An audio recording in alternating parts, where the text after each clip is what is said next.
ख़बरुनि अपडेट सिलसिले खे अॻिते वधाईंदे ख़बर शामिल कयूं पिया सिजावल खां।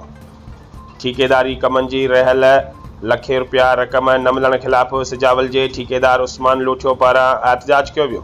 उस्मान लूठियो जो चवणु हो त मूं शहर जा काफ़ी कम कया आहिनि, जंहिंजी रक़म 60 लख रुपयनि खां मथे टाउन कमेटी ॾे रहियल आहे, जंहिंजी अदायगी न थी सघी आहे। जेका रक़म न मिलण करे बेरोज़गार थी वियो आहियां, ख़ुदा वास्ते रक़म ॾिनी वञे। घर में पियो आहियां, मूंखे 6 महीना थी विया।